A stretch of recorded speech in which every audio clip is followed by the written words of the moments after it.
بسم اللہ الرحمن الرحیم۔ السلام علیکم، میں ہوں ساجد گندل۔ آپ دیکھ رہے ہیں میرا آفیشیل یوٹیوب اور فیس بک چینل۔ آج 4 ستمبر ہے، سال 2022۔ فیصل آباد جلسے میں آج سابق وزیر اعظم عمران خان نے ایک بڑی خطرناک تقریر کی ہے جس نے ایک نیا پنڈورا باکس کھول دیا ہے۔ شہباز گل کے بعد کپتان کے خلاف بغاوت کا مقدمہ غریدہ فاروقی نے منظوری دے دی ہے۔ کپتان نے نون لیگ کی کچھ مزید وکٹیں بھی گرائی ہیں۔ ان تمام خبروں پر آج کی ویڈیو میں بات کریں گے اور میں امید کروں گا کہ آپ سماعت کرنے کے بعد ہمیشہ کی طرح اپنے قیمتی فیڈ بیک سے ضرور آگاہ کریں گے۔ اس وقت آپ کو علم ہے تحریک انصاف کے مختلف رہنماؤں کے خلاف مقدمات قائم کیے جا رہے ہیں اور پوری طرح زیر عتاب کرنے کی کوشش کی جا رہی ہے۔ نون لیگ، پیپلز پارٹی، فضل الرحمان اور وہ تمام جماعتیں جن پر کرپشن کے الزامات ہیں، منی لانڈرنگ کے الزامات ہیں، ان کو کھلی چھٹی دی گئی ہے۔ تو اس ماحول کے اندر بھی اگر عمران خان کی مقبولیت میں اضافہ ہو رہا ہے اور نون لیگ اور دیگر جماعتوں کے لوگ پی ٹی آئی میں شامل ہو رہے ہیں تو اس کا مطلب ہے کہ اس جماعت کی بہت زیادہ وہ مقبولیت کا اظہار ہے۔ اب اس پورے معاملے کے اندر پہلے تو آپ کو علم ہے پچھلے 3-4 دنوں سے کچھ جو سابق ایم پی ایز وہ پی ٹی آئی کے اندر شامل ہو رہے ہیں۔ آج بھی وہ نون لیگ کے ایک سابق ایم پی ہیں جویل عامر سہوترا اور نائب صدر ہیں نون لیگ یوتھ ونگ سیف الحق بیگ، انہوں نے تحریک انصاف کے اندر شمولیت کا اعلان کیا ہے۔ تحریک انصاف کے چیئرمین عمران خان سے ان کی ملاقات ہوئی ہے اور ابھی کل ہی سابق وزیر ہیں رانا شمشاد، ان کے بیٹے رانا ابراہیم اور بھتیجے رانا علی وکیل نے پاکستان تحریک انصاف کے اندر شمولیت اختیار کی تھی ڈاکٹر یاسمین راشد کے ساتھ ملاقات کر کے۔ تو اس کا مطلب ہے کہ مزید بھی ایسے لوگ ہیں جو اس وقت سٹنگ ایم این ایز ہیں، ایم پی ایز ہیں، نون لیگ سے ان کا تعلق ہے، وہ پی ٹی آئی کے اندر آنا چاہتے ہیں لیکن وہ گارنٹی چاہتے ہیں کہ پی ٹی آئی ان کو ٹکٹ کی گارنٹی کرے۔ لیکن یہ چونکہ آلریڈی ہر حلقے کے اندر تحریک انصاف کے پہلے ہی امیدوار آپس کے اندر ان کی لڑائی جاری ہے تو تحریک انصاف یہ رسک نہیں لے رہی۔ صرف ان جگہ پر وہ لوگوں کو لیا جا رہا ہے جہاں پر پی ٹی آئی کے جو امیدواران ہیں وہ یا تو کامیاب نہیں ہو سکتے، کمزور ہیں، اور آگے وہ سمجھتے ہیں کہ وہاں اکاموڈیٹ ان لوگوں کو کیا جا سکتا ہے جو پہلے محنت کر رہے ہیں۔ تو اس وقت تحریک انصاف کے اندر بہت بڑی تعداد ہے نون لیگ سے جو کنفرم ذرائع کر رہے ہیں کہ وہ آنا چاہتے ہیں لیکن پی ٹی آئی کے پاس ان کی گنجائش نہیں ہے۔ اب ہم آتے ہیں، آج عمران خان صاحب نے بڑی عام گفتگو کی ہے۔ ظاہر ہے ان کا لہجہ دن بدن بڑا وہ سخت ہوتا جا رہا ہے اور اس کی بنیادی ایک وجہ بھی ہے جس طرح ان پر بغاوت کا مقدمہ اور جس طرح دہشت گردی کا مقدمہ بنایا گیا اور ڈاکٹر شہباز گل کو جن جملوں پر پکڑا گیا ہے، اور ابھی کل اسلام آباد ہائی کورٹ کے اندر ان کی جو درخواست ضمانت ہے اس پر عام سماعت بھی ہونے جا رہی ہے اور مزید لوگوں کو ڈرایا دھمکایا جا رہا ہے۔ تو اس ماحول کے اندر عوامی جلسوں کے ذریعے عمران خان نے اپنا جو پریشر ہے وہ بڑھایا ہے۔ خاص طور پر انہوں نے جو امیج بنایا ہے کہ یہ تمام لوگ جن پر کرپشن کے، منی لانڈرنگ کے الزامات تھے وہ اس ملک کے اندر حکمران بنا دیے گئے ہیں، یہ امپورٹڈ سرکار ہے، اور پھر پی ٹی آئی جو پورے پاکستان کی سب سے بڑی جماعت ہے اس جماعت کو وہ دھکیلا جا رہا ہے، اس وقت اس کو غدار بنانے کی کوشش ہو رہی ہے۔ تو آج کے وہ اسپیسیفک جملے 3-4 ایسی باتیں انہوں نے کی ہیں جو انتہائی خطرناک ہیں اور ان کو آگے اس معاملے کے اندر وہ ان کے خلاف کمپین بھی چلائی جائے گی۔ جو جملے انہوں نے آج بولے ہیں میں تھوڑی سی قانونی پوزیشن آگے چل کر آپ کو بتاؤں گا چونکہ اس وقت شور شرابہ بہت ہے۔ تو خان صاحب نے ایک تو بتایا کہ 2018 کی الیکشن مہم کے دوران جب وہ یہاں آئے تھے فیصل آباد کے اندر تو بے روزگاری تھی، لیکن جب ہماری حکومت آئی تو ٹیکسٹائل انڈسٹری وہ آگے بڑھی، روزگار کے مواقع ملے اور یہاں پر مزدور نہیں مل رہے تھے۔ بیرونی سازش کر کے امپورٹڈ حکومت مسلط کی گئی ہے جس نے 4 ماہ کے اندر ملک کی معیشت کو تباہ کر دیا ہے۔ ملک میں بے روزگاری بڑھ رہی ہے اور ڈیزل کی قیمتیں آسمان سے باتیں کر رہی ہیں۔ پھر انہوں نے شہباز شریف کو مخاطب کرتے ہوئے کہا ہے کہ قوم تو محنت کرتی ہے لیکن تمہارا بھائی اور زرداری چوری کر کے پیسہ ملک سے باہر بھیجتے ہیں، بیرون ملک پاکستانی محنت کر کے پاکستان میں پیسہ لاتے ہیں۔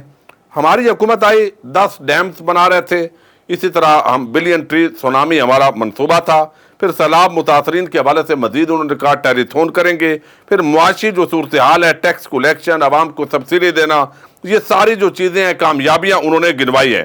آئی ایم ایف کہتا ہے کہ آنے والے دنوں میں مزید مہنگائی ہوگی، یعنی اس کی شرائط ماننی ہے، تو ملک دیوالیہ کی طرف جا رہا ہے۔ اور یہ لوگ کیوں ہیں؟ پاکستان میں 130 ارب روپے کے بنے ہیں جو پاور پلانٹ، دنیا میں 100 ارب کے بنے، وہ پاکستان میں 130 ارب کے بنے۔ شریف خاندان اور زرداری خاندان 30 سال سے ملک کا پیسہ لوٹ رہا ہے۔ پھر انہوں نے مشرف پر تنقید کی کہ کس طرح بہت بڑا انہوں نے ظلم کیا کہ ان چوروں کو NRO دیا ہے، ان کے کرپشن کے جو کیسز ہیں وہ معاف کیے گئے، اور یہی وجہ ہے کہ آج یہاں ان کو سزائیں نہیں ہوئی اور پھر یہ بچ گئے ہیں اور پھر یہ حکمرانی کے خواب دیکھتے ہیں۔ اس سارے معاملے کے اندر چونکہ آپ دیکھ رہے ہیں جب سے یہ حکومت تبدیل ہوئی ہے، عمران خان کو ہٹایا گیا ہے، تو یہ بیانیہ تو نون لیگ خود بناتی جا رہی ہے کہ یہ ایک عام تقرری ہے، وہ عمران خان کر لیں گے تو پھر ہمارے لیے مشکلات ہوں گی۔ یہ اپنی محفلوں کے اندر بھی سر عام یہ باتیں ہو رہی ہیں، اور عمران خان نے جو بات کی ہے، انہوں نے بتایا کہ یا تو انتخاب ہوتا ہے یا خونی انقلاب ہوتا ہے، اور پھر بنگلہ دیش کے حالات کی بھی انہوں نے بات کی ہے کہ کس طریقے سے بنگلہ دیش جو ہے وہ پاکستان دو لخت ہوا، اور جب لوگوں کے مینڈیٹ کا احترام نہیں کیا جاتا تو یقیناً پھر اس طرح کے سانحات جنم لیتے ہیں۔ لیکن خاص طور پر جو انہوں نے بات کی ہے، اس بات کے اندر انہوں نے بتایا کہ شہباز گل جو ہے وہ تو اپنی جگہ ہیں، لیکن یہاں پر ان کے جو اسپیسیفک جملہ ہے وہ آپ کے سامنے رکھنا ضروری ہے۔ انہوں نے کہا کہ نواز شریف اور زرداری، یہ وہ جملے ہیں ناظرین جس کی بنیاد پر غریدہ فاروقی جو ہے انہوں نے عمران خان کے خلاف بغاوت کے مقدمے کی منظوری دے دی ہے۔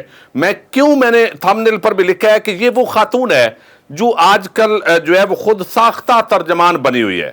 یہ وہ طبقہ ہے جو کمپین شروع کرتا ہے، ایک ماحول بناتا ہے، اس ماحول سازی کے بعد جو ہے وہ آگے ایکشن بھی پھر ہمیں نظر آتا ہے۔ تو اس لیے بہت سارے لوگ جو ہے وہ بڑی سنجیدگی کے ساتھ سوچتے ہیں کہ یہ وہ خاتون، یعنی صحافت کے اندر جو بالکل جس کی کوئی ویڈیو دیکھنا گوارا نہیں کرتا، 99.99 لوگوں کو پتہ ہی نہیں ہے کہ وہ کس چینل پر ہے، چونکہ نہ اس کا پروگرام دیکھا جاتا ہے، نہ کوئی ریٹنگ ہے، لیکن ٹویٹر پر اچھل کود اس کی ہوتی ہے، اور وہ خدمات لے کے ایک ماحول سازی ہوتی ہے۔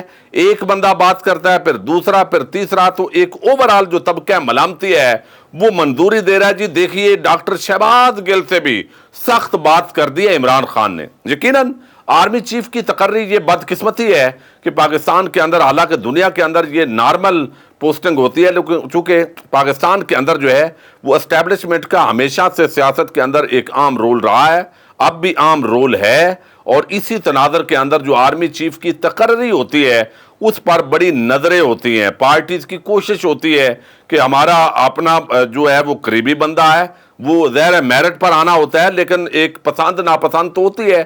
اگر میرٹ پر آنا ہے تو سیدھا قانون بنا دینا چاہیے، جو بھی سینئر موسٹ ہے وہ آرمی چیف بن جائے، لیکن ظاہر جب آ جاتا ہے سامنے تو اپنے طور پر جو وزیر اعظم ہوتا ہے اس کو یہ اختیار حاصل ہوتا ہے، اور اس وقت کولیشن گورنمنٹ ہے تو یقینی طور پر باقیوں سے بھی مشاورت ہوگی، اگر نہیں ہوگی تو وہ عمران خان اور PTI جو سب سے بڑی جماعت ہے اس کے ساتھ مشاورت نہیں ہوگی۔ اور اس وقت نون لیگ والے یہ خود پوری جو حکومت ہے موجودہ وہ یہ مسلسل تاثر دیتی رہی ہے کہ ایک تقرری ہے جس کی وجہ سے یہ اتنی بڑی تبدیلی آئی ہے، تو لہذا وہ ہم نے ضرور کرنی ہے، اس لیے الیکشن جلدی نہیں ہو سکتے۔ یہ تو نون لیگ والے تاثر دیتے رہے۔ اب جو جملہ بولا ہے یہ میں آپ کو بتاؤں تو انہوں نے بولا ہے عمران خان صاحب نے کہ نواز شریف اور زرداری میرٹ پر آرمی چیف لانے کی بجائے اپنا فیورٹ آرمی چیف لانا چاہتے ہیں۔ انہوں نے پیسہ چوری کر رکھا ہے، انہیں پتہ ہے کہ تکڑا اور محب وطن آرمی چیف آ گیا تو ان سے پوچھوں گا، اس ڈر سے دونوں مل کر اپنا آرمی چیف لانا چاہتے ہیں۔ یہ وہ جملے ہیں، ظاہر ہے ایک خدشے کا انہوں نے اظہار کیا ہے۔ اگر محب وطن آرمی چیف کہا ہے تو دوسرے کو غدار تو نہیں کہا، اور معنی مخالف ویسے اگر لینے پر کوئی تل جائے تو وہ لیا جا سکتا ہے۔ بہرحال احتیاط جو ہے وہ لازم ہے اس پورے معاملے کے اندر، اور یہ میرا خیال ہے عمران خان صاحب مسلسل دباؤ بڑھا رہے ہیں۔ جب ایک شخص کو آپ کنارے لگانے کی کوشش کریں گے، دیوار سے لگانے کی کوشش کریں گے، اور پوری پاکستانی قوم کی اکثریت اس کے ساتھ کھڑی ہوگی تو ایگریشن تو آئے گا، لیکن یہ وہ جملے نہیں ہیں جو نواز شریف، مریم نواز اور نجم سیٹھی برسر عام عوام کے سامنے کھل کر بول رہے ہیں۔ جنرل باجوہ کا اس کے اندر نام نہیں لیا گیا، جنرل فیض حمید کا نام نہیں لیا گیا، یا کسی اور جنرل صاحب کا نام نہیں لیا گیا، تو وہ طبقہ ملامتیہ جو سمجھتا ہے کہ یہ جملے سخت ہیں، یقیناً یہ سخت ہو سکتے ہیں، اس کے اندر وہ سمجھتے ہیں کہ ڈویژن کرنے کی کوشش کی جا رہی ہے. کم از کم جو نواز شریف نے جب جنرل باجوہ صاحب کا نام لے کر بات کی، جب جنرل فیض حمید کا نام لے کر بات کی، اس وقت جو طبقہ ملامتیہ کے صحافی خاموش تھے بلکہ الٹا نواز شریف کی حمایت کر رہے تھے، کم از کم ان لوگوں کو تو بالکل شرم آنی چاہیے اس طرح کے جملوں پر کومنٹ کرتے ہوئے اور ان کو سخت کہتے ہوئے اور بغاوت کے مقدمے جو ہے وہ چلانے کی بات کرنے کے لیے. ان کو تو ضرور، اگر وہ کر رہے ہیں تو انتہائی بے شرم آدمی ہیں. اس کی وجہ یہ ہے کہ جب آپ پیمانہ رکھنا ہو تو پھر ایک آپ کو رکھنا چاہیے. اب یہاں غریدہ فاروقی جو ہے، چونکہ ان کی چل رہی ہے آج کل، اور جب وہ پہلے ماحول بناتی ہیں تو اس کے اثرات بعد ازاں اوورال نظر آ رہے ہیں. اب کس لیول پر جو ہے وہ معاملات چلے گئے، آپ اندازہ کریں کہ یہ خاتون جو ہے وہ اس وقت ایسے لگتا ہے کہ اس ملک کو ڈکٹیٹ کر رہی ہے. اب یہ کہتی ہے کہ شہباز گل کے بیان سے بھی زیادہ خطرناک عمران خان کا آج کا بیان. نومبر کی تقرری نہ صرف موجودہ آرمی چیف بلکہ آئندہ آنے والے آرمی چیف تقرری کو بھی متنازع بنا دیا. چند روز پہلے ہی خان نے کہا تھا کہ میں ہر روز زیادہ خطرناک ہو رہا ہوں. آرمی میں تقسیم کی ایک اور سنگین سازش. اب یہ وہ خاتون ہے کہ جب جنرل فیض حمید کو سیدھا ٹارگٹ کیا جا رہا تھا، اور اس کا مقصد بھی یہ تھا کہ ان کو ٹارگٹ کرنا ہے تاکہ اگلے آرمی چیف کے طور پر وہ نہ آ سکیں، تو کیا اس وقت بھی یہ ایسے ہی اچھل کود رہے تھے؟ کیا ان کے یہی جذبات تھے؟ تو یہ ایک جنرل سی بات میرا خیال ہے خان صاحب نے کی ہے. اگر وہ تھوڑی نرم کر لیتے تو اور بہتر ہو جاتا کہ آرمی چیف. ان کی کوشش ہے، چونکہ یہ کرپٹ لوگ ہیں اور کرپٹ لوگ اپنے پیسے بچانے کے لیے ہر ادارے کو کرپٹ کرنے کی کوشش کرتا ہے، اور اسی تناظر کے اندر یہ بات یقیناً ہوئی ہے. اور معاملات کو اب مزید طبقہ ملامتیہ کے صحافی عمران خان کے خلاف بغاوت کا مقدمہ کرو، غداری کا کرو، یہ فوج کو تقسیم کرنے کی کوشش ہوئی ہے، تو یہ ایک قدم آگے بڑھ گئے ہیں اور یہ کمپین کا سلسلہ شروع ہے. اور یہ شرارتی ٹولہ ہمیشہ کی طرح ایک مرتبہ پھر ناکام ہوگا. اور قانونی طور پر یہ وہ جملے ہیں، میرا خیال ہے اس کے اوپر کوئی اس طرح کا کیس بنتا نہیں ہے. باقی قانونی ماہرین جو ہے وہ اپنی رائے رکھتے ہیں. اجازت دیجیے گا، اللہ حافظ.